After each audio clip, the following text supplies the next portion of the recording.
네, 자, 지금 미국 시장을 어제 있었던 미국 시장 좀 빠르게 좀 체크를 해보도록 하겠습니다. 잠시만요. 미국 시장을 보게 되면 일단 엔비디아 실적 발표가 있었습니다. 물론 많은 뭐 매체를 통해서 또는 외신을 통해서 엔비디아 실적 발표를 보셨을 거라고 저는 개인적으로 생각이 들고요. 물론 나머지 매출과 EPS 전부 다 시장 예상치를 상회를 했고요.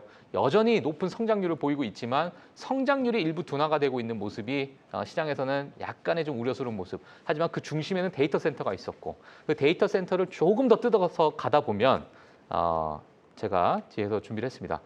엔비디아의 한 고객사가 전체 매출의 23%를 차지하고 있습니다. 약 108억 달러 정도가 되는 수준이고요. 또 다른 고객사, 두 번째 고객사입니다. 자, 이 고객사가 16%를 차지하고 있고요. 75억 달러 수준의 규모를 자랑하는 그 정도의 매출 비중을 차지하고 있습니다. 자, 모두 데이터 센터 부분과 연관이 되어 있는데 이 데이터 센터 부분에 대해서 우려도 있지만 결국엔 중장기적인 어떤 관점을 봤을 때 너무나도 쏠려 있는 이 빅테크의 고객사들에게 과연 이 빅테크 고객사들의 조금씩 이 데이터 센터 관련된 비용을 조금씩 절감을 해 나가면 과연 그 빈자리를 누가 과연 채울 수 있을까라는 그런 생각도 듭니다. 그 사이에 블랙웰과 루빈에 대한 차세대 AI 칩의 어떤 수요를 우리가 좀 봐야 될 거라고 생각이 들고요. 자, 그런 부분에서 봤을 때 단기적인 어떤 성장은 지속적으로 일어날 것으로 보고 있지만 중장기적으로 봤을 때는 어느 시점부터 이러한 어떤 투자에 대한 부분을 줄여나갈지도 우리가 엔비디아를 보시는 분들, 특히나 데이터 센터 AI를 보시는 분들 같이 좀 체크를 해주시면 될 것 같습니다. 자, 그리고 이제 중소형주에 대한 반등도 최근에 좀 나오고 있습니다. 분명 금리 인하에 대한 기대감이 있는 상황이죠. 지금 트럼프 대통령은 지난 2025년 7월에 300bp를 이야기를 했습니다. 예, 그리고 스카페센트 재무장관도 마찬가지로 150bp가 넘는 그러한 좀 공격적인 어떤 금리 인하를 좀 시사를 했기 때문에 지금의 연준을 좀 좌지우지하려고 하는 그런 모습 속에서 아마도 이 금리 인하의 폭 자체가 조금은 더 공격적으로 나오지 않겠느냐라는 부분. 자, 이런 금리 인하가 나오게 된다면 분명 중소형 기업들은 눌려 있었던 그런 상황 속에 튀어오를 수 있을 만한 그런 환경이 마련이 됩니다. 왜냐하면 중소형 기업들은 변동금리로 인해서 많은 이제 차입 비용을 내고 있었고, 자, 그에 따라서 금리가 공격적으로 내려간다면 일부 수혜로 받아들일 수 있기 때문에 자, 그런 부분은 우리가 좀 체크를 해봐야 될 것으로 보여지고 있고요. 제가 3번으로 로보틱스를 적었는데요. 최근에 한 뭐 이틀, 3일 정도쯤에 해서 정말 실체가 없는 정말 뒤에 로보틱스라고 붙어 있는 그런 기업들도 일부 튀어오르는 모습이 좀 있었습니다. 이게 뭐 앞으로 트렌드가 좀 될 것인가는 모르겠습니다만 이제 앞으로 하반기에 남아있는 여러 어떤 기대감을 봤을 때 로보택시가 일부 지나갔고 앞으로 남아있는 어떤 기업들의 이벤트를 봤을 때는 로보틱스가 남아있기 때문에 일부 조금은 움직이고 있는 것이 아닌가라는 생각도 들고요. 자, 여기에 맞춰서 테슬라의 옵티머스도 우리가 한 번쯤은 눈여겨봐야 되는 그런 시점이 아닐까라고 생각이 듭니다. 시장의 빅테크에게 원하는 새로운 성장 동력이라는 부분에서 봤을 때 이번에도 젠슨항의 이 컨퍼런스 콜을 봐서 로봇공학과 그리고 자율 시스템 분야에서 물리적 AI의 획기적인 발전을 목격하고 있다라는 이야기가 좀 나왔습니다.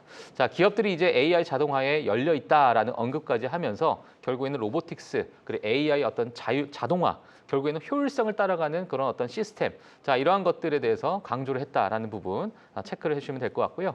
자, 그래서 오늘은 엔비디아로 시작이 됐지만 결국에는 AI로 나간 궁극적인 방향성이 어딘가, 자, 그 부분이 있습니다.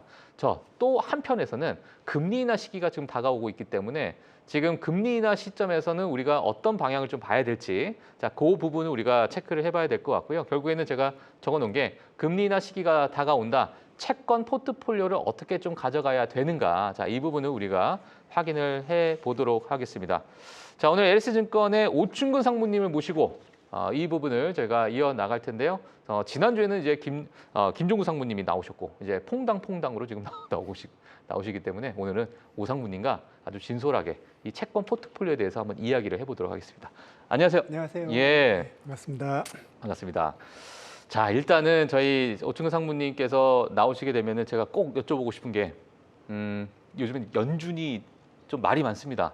네. 예, 트럼프 대통령의 뭐 리사 쿡 이사를 해임한다. 또 일부 뭐 금리 정책을 좀 통제하려고 하는 모습도 지금 나오고 있고. 그렇습니다. 그게 지금 사실 오상무님이 2주 전에 나오셨을 때랑 그 네. 사이에 정말 엄청난 일들이 전 있다라고 보여지거든요. 네. 예, 거기에 따라서도 채권 포트폴리오 좀 다양하게 바뀔 수 있다라고 저는 보여지는데 일단은 지금의 이 연준 사태 상무님께서는 어떻게 보고 계십니까? 이 채권 시장에 오랫동안 계신 분으로서. 네, 매번 그 새로운 뉴스가 나오기도 하지만 예, 이 뉴스들이 어찌 보면 조금 반복되는 그런 함의도 있고요. 아, 반복되는 게 있다. 네, 예. 그 연준에 대한 압박이 또 새로운 일은 아니고 예. 지금 이번에 이제 잭슨홀에서 그 파월 의장이 그 연준의 프레임워크에 관한 이야기도 하면서 이제 굿사인으로 금리 인하에 대한 시그널을 남겨놓지 않았습니까? 예, 예. 그랬다라는 거는 어느 정도 연준에서 정치적인 압박을 받고서 금리를 인하한다라는 그런 뉘앙스를 좀 희석시키면서 컨퍼런스에서 어떻게 아카데믹한 회의에서 금리 인하 시그널을 줌으로써 예. 약간 지금 현재 트럼프 행정부에 약간은 화답하는 모습을 보인 것 같고요. 아. 물론 이제 그러면서 프레임워크 변경 중에서 이번에 이제 그동안 고용의 방점을 조금 찍었던, 물론 더블 맨데이트긴 하지만 고용을 방점을 찍었던 연준이 예. 물가에 조금 더 치중을 더 하겠다라는 그런 시그널을 동시에 보냈어요. 그러면서 어찌 보면은 그러면 그 트럼프와 좀 더 배치되는 각 아니야 하겠지만 예. 패드가 언급한 그 물가의 2% 목표제로 다시 그 가겠다라는 뜻은 예.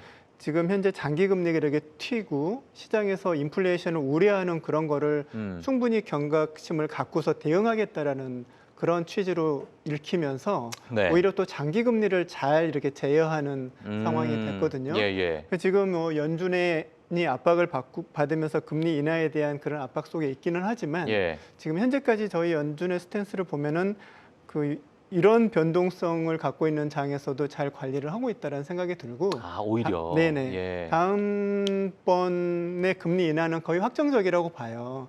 연준이 9월 금리 인하는요. 네네. 예, 예. 연준이 이 정도로 그 파월 의장이 조금 넌지시 건너서 이렇게 두리뭉실 잭슨을 통해서 했지만 한 번 인하는 거의 확실시 되어 보이고요. 예. 그 인플레이션에 또한 방점을 찍었기 때문에 50bp라던가 예. 연달아서 어떤 금리 인하 시그널을 추가로 코멘트에서 낸다거나 그러지는 않을 걸로 보입니다. 하지만 25p 금리 인하는 예. 거의 확정적이다. 확정적이다. 아, 그럼 올해에 지금 지금 FOMC가 이제 3번 남았는데 네. 9월에 대한 금리 인하를 25bp를 거의 확정적이라고 생각을 하고 계시고, 네네. 그러면 11월과 2월이 남아 있잖아요. 그렇습니다. 11월, 12월은 뭐 어떻게 좀 보고 계세요? 개인적으로. 이번에 예. 그거에 대해서 또 잭슨홀에서 말을 했는데 예. 더욱더 데이터에 치중을 하고 거기에 의존해서 정책을 짜겠다라고 그랬거든요. 그리고 커뮤니케이션 더 강화하고 이제 연준이 여러 가지 정책적인 포석을 깔아놓은 건데 금리 인하로서 화답은 하겠지만 그러면서도 인플레이션을 통제하면서 장기 금리를 억제할 것이고 또한 데이터는 면밀히 검토하겠다. 세 가지를 다 지금 포석을 깔아놓고서 적당한 줄타기를 하고 있는 걸로 보여집니다. 굉장히 그 수가 높은 레토릭이었다고 보여지거든요. 아, 정말 수가 높았다. 예, 그러니까 어디서든지 논리적으로 뭔가 반박을 할 수 있는 그러한 어떤 뭐랄까요, 하계진을 이렇게 착 치고 그런 어떤 방어를 하고 있는 그런 모습이 저는 그렇게 읽었습니다. 알겠습니다. 자, 그래서 일단 잭슨홀에 대한 메시지도 나왔지만은 지금 연준이 지금 이러한 상황 속에도 불구하고 그래도 연준 내에서는 잘 그 어떤 정책적으로 방향을 잘 잡고 좀 견고하게 움직이고 있다. 이렇게 좀 평가를 할 수 있겠네요. 그러면. 네, 그렇습니다. 예, 알겠습니다. 자, 일단 금리 인하 시점에 대해서 오늘 오상무님께서는 지금 금리 인하는 거의 확정적이다라고 말씀을 하셨으니까 이 확정적이다라고 생각이 든 것도 최근이세요? 아니면은? 저는 최근입니다. 그러니까 최근이요? 9월 금리 인하에 대해서 저는 조금 확신을 못했었어요. 하지만 이번에 잭슨홀에서 나온 그 파월 의장의 코멘트는 금리 인하를 한 번 정도는 해주겠다라는 의지로 읽혔고요. 물론 다음 달에 데이터가 금리 결정 전에 중요한 데이터들이 많이 나오기 때문에 사실 지금 서프라이즈는 금리 동결이 서프라이즈가 될 가능성은 있어요. 예를 들어 CPI나 이런 것들이 정말 너무 높게 나온다. 예를 들어 4% 가까이 나온다. 그러지는 않을 거라고 보지만은 어쨌든 한 번 정도 인하는 충분히 지금 시장에 반영되어 있다 이렇게 평가를 하고 있습니다. 알겠습니다. 자, 그래서 일단은 연준의 어떤 프레임워크 안에서 일부 뭐 시장에서 좀 환호했던 모습이 있었고, 자, 그 다음에 제가 또 하나 궁금한 게 저희가 사실 LS증권에서 글로벌적으로 우리가 뭐 회사채도 하고 국채도 하고 루마니아 국채도 하고 하다 보니까 유럽이 요즘에 좀 많은 일이 있더라고요. 프랑스 같은 경우에도 지금 최근에 뭐 선거를 좀 앞두고 있고 뭐 여러 가지 프랑스 내부에서 부채에 대한 문제 뭐 그러다 보니까 약간 좀 많은 이제 우려가 좀 있는 상황인데 지금 프랑스나 아니면 유럽의 전반적인 그 채권 시장이 지금 어떻게 좀 되고 있나요? 이거는 뭐 나중에 한번 한 꼭지로 한번 다뤄야 될 부분 같기는 한데 다행히 이제 유럽의 금리는 독일 금리가 가장 이제 벤치마크 역할을 하고 있고 독일 금리는 상대적으로 안정적으로 지금 유지되고 있습니다. 물론 이제 전 세계 이제 장기 금리가 올라가는 상황에서 독일도 마찬가지로 올라가고 있지만 상대적으로 안정적이고요. 프랑스와 같은 경우는 전체 유럽의 그런 시스템 리스크로 보여지지는 않고요. 시스템 리스크는 아니고. 지금 현재 방금 앵커님께서 말씀하셨지만 지금 이제 프랑스가 재정 적자가 심한 나라 중에 하나예요. 유럽 연합 안에서. 지금 이탈리아보다도 재정 적자가 GDP 대비 높아요. 그래요? 네, 그렇습니다. 그러니까 이탈리아는 과거에 엄청난 재정 적자를 지금 이탈리아가 망하네 이런 얘기 나오고 10여 년 전인데 그 뒤로 이탈리아는 정말 허리띠를 졸라맸고 프랑스는 그 방만한 재정이 좀 유지된 상태에서 아마 재정 적자가 GDP 대비 5%에 육박하는 거기를 넘어서는 그러니까 EU의 가이드라인 지침에서 한참 벗어나는 한참 상태예요. 벗어났다. 그래서 그래서 이제 프렌치 정치인들은 그거를 이제 안으로 끌어내려야 될 의무가 있고 그래서 지금 총리가 자기 신임 투표에 연결시켜서 440억 유로에 대한 재정 긴축을 하겠다. 말인즉슨 세수를 늘리고 그다음에 지출은 줄이고 프랑스는 근데 또 복지 이런 데 민감한 나라이기 때문에 이게 지금 내부적으로 국내 정치적으로 이제 핫 이슈고 그러면서 이제 신임 투표에 통과되지 않을 그런 개연성이 있기 때문에 이런 정치적인 노이즈가 맞물리면서 이제 프랑스 금리가 급등을 했습니다. 근데 약간은 이게 그 제한적인 프랑스 안의 내부의 문제로 저는 끝날 공산이 더 크다고 생각하고 있어요. 그래요? 네. 뭐 어떤 이유 때문에 그렇게 보고 있어요? 사실 이게 만약에 프랑스가 이걸로 인해서 EU를 뭐 프렉시트라고 그래서 탈퇴를 한다거나 그래서 전체 유럽의 어떤 시스템 리스크로 번질 가능성은 아주 극히 미미하다고 보여지고요. 그걸 어디선가는 리서치에서 뭐 5% 미만으로 분석해 놓은 데도 있겠지만 이미 한 10여 년, 20여 년간 EU가 단단히 구축되어 있고 이 시스템이 안정적이고 서로 상호 간에 소외가 되는 시스템이라는 걸 지금 현재 많이 정치인들과 국민들이 인정을 하고 있기 때문에 이게 이제 EU의 전반적인 리스크로 확산돼 가지고 전체 유럽 금리가 상승하고 이런 리스크로는 안 갈 것이고 결국 국제적인 리스크라고 한다면 정치적인 이유들은 어떻게든지 이렇게 또 해결이 되잖아요. 그래서 어디까지 갈지는 예단하기 어렵지만 저는 시스템 리스크로는 가지 않을 거다라고 보고 있습니다. 알겠습니다. 그러면 이제 뭐 유럽 같은 경우에는 뭐 프랑스 외에는 우리가 뭐 봐야 될 어떤 영국이 이제 또 마찬가지로 최근에 장기 금리가 5.6%까지 올라가고 있는데 근데요. 영국도 많이 올라갔는데 지금 일본 30년물에 대해서도 정말 말이 많더라고요. 장기물들이 이렇게 올라가는 이유가 글로벌적으로 뭐 어떻게 봐야 됩니까? 그러니까 우리가 주식 투자도 하고 있겠지만 물론 채권 투자 때문에 우리가 금리를 보는 게 아니라 전반적인 어떤 경기 상황과 특히나 장기물 같은 경우는 뭐 인플레이션부터 시작해서 경제 성장에 대한 이야기, 뭐 부채에 대한 이야기가 함축적으로 다 들어가 있는 부분이다 보니까 글로벌적으로 지금 장기물들이 다 올라가고 있다는 얘기는 주식시장에 대해서도 우리가 좀 우려를 해야 되는 상황일까라는 생각도 들기도 하고. 네, 과거와 같으면 아마 그 장기물 금리가 10년짜리가 4% 이상일 때는 주식시장이 위축되는 게 많은 목격이 됐었는데요. 최근에는 이제 요즘에는 이제 인플레이션을 그 흔히 하는 얘기로 끈적이는 인플레이션이라고 하잖아요. 좀처럼 꺼지지 않고 정말 질척거리면서 괴롭히는 인플레이션이 저를 지금 질척거리게 만들어요. 그렇기 때문에 이제 각국이 어느 정도는 국가마다 소규모 경제들은 조금 제한적일 수도 있고 더 증폭될 수도 있지만 이게 다 이렇게 스프레드 아웃 된다고 그러죠. 다 이렇게 동시에 같은 거를 지금 경험을 하는 거고요. 하지만 이제 영국 같은 경우는 조금 더 소규모 경제고 최근에 영국은 이제 장기물 금리가 급등한 거는 영국은 원래 보험이 굉장히 발달한 나라고 보험 그 연금 제도가 발달한 나라인데 연금 그 확정형 DB 연금에서 영국 장기채들을 계속 사왔었는데 그 장기물 매수를 하는 거에 대한 규제가 많이 들어가 있어요. 그래서 이제 그쪽에서 매수 세력이 많이 약화되어 있는 상태에서 약간 수급에 지금 약간 수급에 균열이 문제가 생겼습니다. 그래서 그리고 영국은 미국보다 인플레이션이 1% 정도 높거든요.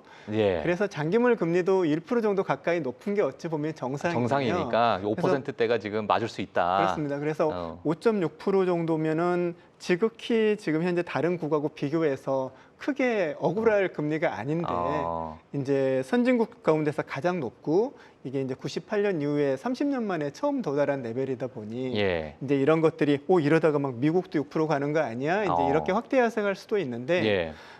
미국의 그 영국의 케이스가 전염될 가능성은 극히 적다고 저는 생각하고 있습니다. 예. 영국의 어떤 독특한 특별한 지금 수급의 균열에 발생한 문제로 보고 있습니다. 알겠습니다. 자, 일단은 지금 미국의 상황 그리고 유럽의 상황을 우리가 꼭 저희 주식 투자하시는 분들도 이러한 상황을 우리가 알아야 앞으로 어떤 방향성에 대해서 그래도 어떤 투자 아이디어도 좀 나름대로의 좀 생각할 수 있고 이 이후에 내가 좀 더 찾아봐야 되겠다 하면 공부할 수 있는 또 여지가 될 수 있기 때문에 너무나도 좀 중요한 것 같은데 저희가 또 시간 관계상 뭐 진짜 한 꼭지 달아서 좀 깊게 얘기하고 싶은데 나중에 또 기회가 되면 그 부분 좀 같이 이야기해 보시면 좋을 것 같고요. 자, 그래서 결국에는 결론이 이거죠. 지금 미국의 상황, 금리나 뭐 시그널이 분명히 나왔고 그럼 금리나 시그널 때 우리가 가져갈 수 있는 포트폴리오를 최근에 오상무님께서도 이거 25bp 확신이 쓴다라고 말씀하셨으니까 혹시나 포트폴리오가 좀 급변했습니까? 최근에 들어서? 크게 급변을 한 거는 아니고요. 예. 어쨌든 지금 현재 미국의 장기 금리는 타국에 비해서 굉장히 안정적인 상태에 머물러 있어요. 예. 다른 나라들이 뭐 5%, 6% 간다고 하지만 지금 5%대에 머물러 있고 그래서 사실 지난주에는 어떤 PMI 말고는 특별한 지표 잭슨홀 그 이슈 때문에 단기 금리가 많이 빠졌고 전체 채권 시장은 특별한 이벤트는 없었습니다. 하나 조금 특징적으로 보여지는 거는 지금 미국 하이힐드 채권을 이번에 처음 한번 넣어봤어요. 하이힐드요? 네. 예. 근데 보시면 주간 가격 변동이 이 하이힐드 채권들이 대체적으로 다른 채권들에 비해서 가격 상승 정도가 높았습니다. 그러네요. 네, 오가논이라는 회사는 머크 제약회사 유명한 회사에서 분리된 여성 건강 제품들을 판매하는 제약 회사거든요. 하지만 이제 등급이 별로 안 좋고요. 매출이 부채 구조가 이렇게 좀 과하고 매출이 이제 생각보다 일어나지 않고 있어서 하지만 꽤 유명한 회사인데 지금 현재 만기 수익률이 한 9%대 있습니다. 만기 수익률 9%대. 저 하이힐드라는 것을 뭐 저희 시청자분들께서 하이힐드가 도대체 뭐냐 이렇게 또 여쭤보시는 분도 있을 것 같아요. 뭘까요, 저게? 하이힐드라고 어찌 보면 마케팅 용어 같은데요. 제가 봤을 때는 그러니까 수익률이 높다라는 거죠. 하이힐드 기업 또는 우리 ETF 같은 것도 하이힐드 ETF 많이 판매하고 있기도 합니다. 그러니까 수익률이 높은 채권을 우리가 하이힐드 채권이라고 하는데 수익률이 높다라는 것은 그러니까 우리가 리스크 대비해서 수익률이 높은 거니까 그만큼 리스크가 있을 수 있다. 이것도 이제 내포돼 있는 의미잖아요. 그래서 여기도 보면 오가논이라는 회사는 B 플러스고요. 이 PBF는 미국의 아주 유명한 이제 소규모 정유 회사인데 더블 B 마이너스. 워너미디어는 이제 워낙 유명한 회사. 워너미디어 디스커버리. CNN, HBO 이제 이런 플랫폼을 가지고 있는 회사인데 최근에 이제 넷플릭스라든가 이런 그 회사와 경쟁해서 밀리면서 레거시 미디어다가 되다 보니까 근데 최근에는 이제 체질 개선을 하려고 하죠. 그러면서 이제 회사도 앞으로 이제 그런 방향으로 분할하려고 하고 있고 지금 보시면 이런 회사들이 뭐 9% 많게는 10% 가까이 수익률이 나오고 있습니다. 그래서 이제 이런 금리가 고금리 환경에서는 이런 이제 부채 구조가 과한 회사들은 이제 금융 비용 때문에 이제 실적 턴어라운드 하기가 어려운데 이제 금리 인하의 수혜를 볼 수 있는 거거든요. 금리 인하의 방향이 경기 침체로 막 다 망해가는 그런 시스템 리스크라면은 이런 회사들도 벗어나기 어렵겠지만 이런 지금 연착륙하는 상황에서 금리가 인하된다면 지금 이런 미국 하이힐드 기업들의 채권도 진입할 수 있는 기회가 되겠다라는 그런 판단이 저도 쓰지만 최근에 이제 자금 흐름을 보면은 하이힐드 쪽으로 자금이 많이 유입되는 걸 확인할 수 있어요. 이제 그런 모습들이 가격에서도 반영되고 있는 거고요. 예. 근데 저희가 말이 하이힐드고 아까 전에 뭐 리스크와 관련돼서 얘기했지만 지금 현재 나오고 있는 신용 등급, 저 B 플러스나 뭐 더블 B 마이너스 이런 이 정도 수준의 신용 등급도 그래도 괜찮은 수준 아닙니까? 등급은 괜찮은 등급은 아닙니다. 괜찮은 등급이 아니에요. 네, 이제 투자 등급이라고 하면 예. 트리플 B 마이너스 트리플 이상을 B 이상. 예. 지금 더블 B급은 그 이하, 싱글 B 쪽은 사실 전체 더블 B 등급의 1년 부도율이 예. 모르긴 몰라도 한 5% 5%? 이하로 네, 한 5% 이하. 3, 4% 되지 않을까. 이거는 지금 제 그냥 생각인데요. 예.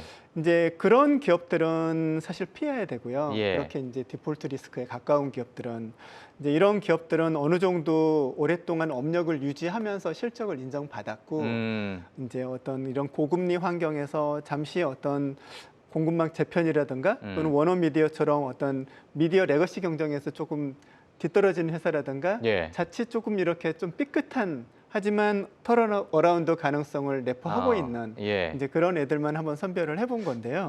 이런 리스크를 안고 있지만 그 리스크 대비 리턴, 만기 수익률이 충분히 그거를 상쇄해 준다라고 보여질 때 이제 한번 해볼 만할 수 있는 거죠. 채권인데 저렇게 9%, 10%라고 찍혀 있으면 네, 그렇습니다. 이게 정말로 저희 같은 개인 투자자들은 정말 매력적으로 다가오거든요. 그래서 어떤 이제 단일 종목으로 하나의 채권을 이거를 투자하기에는 참 부담스럽고요. 근데 미국 국채도 투자하고 채권 포트가 이제 구축이 되어 있다면 이런 종목들을 이제 우리가 흔히 이제 유성 포트폴리오라고 하죠. 코어는 따로 있고 이런 채권들은 변동성이 커서 이제 턴 어라운드가 임박했을 때는 가격이 급등하거든요. 그럴 때 이제 차익 매매를 실현할 수도 있고 이런 조금 맛보기용으로 하나 정도. 네네. 하지만 이제 가끔은 이런 기업에 대해서 개인적으로 분석이 가능한 분들도 계세요. 또 이런 섹터를 오랫동안 투자를 해서 잘 알고 있다거나 또는 배당주 투자를 하면서 이런 기업을 경험을 했다거나 그런 분들은 이제 단독으로도 투자하는 경우가 왜냐하면 배당 수익률 대비 이 채권 수익률이 월등하거든요. 지금 현재 PBF나 워너미디어는 그렇게 배당 성향이 높은 기업들은 아닌데 이런 이제 하이힐드 기업들 펀드에 많이 편입되는 채권들 가운데서 배당 수익률보다 월등히 그 채권 수익률이 높은 채권들이 아주 많아요. 그래서 이제 그렇게 해서 한번 갈아타게 하시는 분들 그렇습니다. 그러니까 지금 어찌 보면은 금리 인하 시기니까 금리 인하에 대한 시그널이 나오고 있고 그렇다는 얘기는 채권 가격이 이제 올라가는 그런 어떤 뭐 시장에서 많은 수급이 좀 몰릴 수 있고 좀 쉽게 얘기하자면은 이런 상황에서 약간은 좀 눌려 있었던 많은 하이힐드 채권이나 주식으로 따져도 중소형 기업들 이런 기업들이 좀 금리 상황에서 조금 압박을 받던 아이들이 조금은 이제 빛을 볼 수 있는. 그래서 일종의 이제 소프트 랜딩을 가정을 하는 건데요. 그렇죠. 이제 연준의 그 관리 능력을 믿으면서. 그러니까 그렇죠. 금리 인하 성격 자체가 침체 성격의 금리 인하가 아니라 그래도 경기를 조금 완화시키기 위한 금리 인하의 성격이니까 오히려 시장에서 좀 환호할 만한 수 있는 그런 환경으로 기대를 하는데 사실상 이제 지금 현재 미국 하이힐드 채권의 그 미국 국채 안전자산 대비 가상금리라고 그러죠. 그런 역사적으로 가장 아주 타이트한 좁은 상태예요. 말인즉슨 어떤 신용 리스크가 굉장히 조금 고평가되어 있다. 신용 리스크가 고평가되어 있다. 그 리스크가 조금 리스크에 대해서 시장이 조금 둔감하다 이런 측면으로 볼 수 있습니다. 그러니까 너무 좋다라고 보고 있는 거죠 시장 자체를. 지금 현재 하이힐드 채권에 대한 그 수요가 많다라는 걸 방증을 하고 있고요. 근데 그 안에서 이제 금리 인하 수혜를 받을 수 있는 이제 일종의 체리픽 같은 과정이 필요할 것 같고 현재 ETF로 이런 전체적으로 하이힐드 ETF를 투자하는 거는 조금 지금 현재로는 왜냐하면 전체 ETF는 너무 이렇게 그 고평가되어 있는 채권류로 구성되어 있는 경우가 조금 많이 있거든요. 하이힐드 같은 경우에. 그래서 그건 좀 조심하셔야 된다. 그거는 조금 조심해야 되죠. 오히려 그런 ETF를 선택하는 것보다 방금 말씀하신 건 체리 피킹으로 정말 괜찮은 아이를 이렇게 선정해서 포트폴리오를 이제 구성하는 게 훨씬 좋다. 뭐 바벨형으로 미국 국채를 하는 90% 투자하고 이런 채권은 한 10% 이렇게 짜집기 약간 균형을 잡아서 지금 저희가 금리 인하 시기에서 이러한 뭐 체리피킹 얘기가 나왔지만 혹시나 오상무님께서 보시는 혹시나 약간 우리가 의외로 갑자기 튀어나올 수 있는 리스크가 있을 수도 있고 만약에 이런 상황 속에서 리스크라고 한다면 어떤 것들이 좀 지금 뭐 있을까요? 뭐 우리가 예상할 수 있을 만한 리스크들 개인적으로 생각하시는 게 있을까요, 혹시?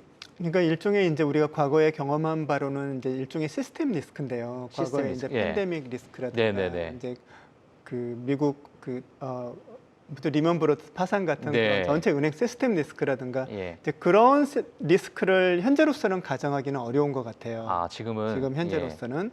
근데 이제 예를 들어서 연준이 금리를 인하하는 과정에서 예. 정말 이제 침체 리스크가 부각되면서 예를 들어서 뭐 중소기업들의 부도율이 갑자기 올라간다거나 예. 이러면은 단기적으로 이런 하이힐드 기업의 신용 가상금리 스프레드라고 하는데 예. 이게 급등할 수 있거든요. 아. 이제 그런 상황이 발생할 때는 하이힐드 기업의 장기채는 예. 조심스럽게 접근을 해야 됩니다. 아. 그럴 때는 오히려 미국 장기물, 미국 국채를 편입해 놓는 게 예. 훨씬 더 이런 전체 포트폴리오 리스크를 줄이는 효과를 그러니까 오히려 미국 장기채가 안전자산으로 해지 자산 역할을 하게 되는 거거든요. 예. 그래서 이제 어떤 그런 침체 리스크, 금리 인하가 급격하게 이루어지는 그런 상황을 가정을 물론 대비책으로 할 수도 있고요. 예. 그러하기 위해서 항상 미국 안전자산 장기물은 전체 포트에 반드시 일정 부분 넣어야 필요가 있다 생각하고 있습니다. 예, 알겠습니다. 그러다 보니까 지금 포트폴리오가 너무나도 좀 중요한 상황이고 앞서 말씀해 주신 것처럼 뭐 하이힐드 채권이나 그 외에 국채를 약간의 뭐 바벨 전략으로도 가져갈 수도 있고 네, 그러한 여러 이제 채권 내에서도 포트폴리오를 우리가 다변화시키는 그런 부분이 좀 중요하다 이렇게 좀 볼 수 있을 것 같은데요. 이제 과거에 저희가 뭐 적극 투자형 포트도 있었고, 네, 약간 방어형도 있었는데 지금은 적극 투자형이죠. 지금 상황은.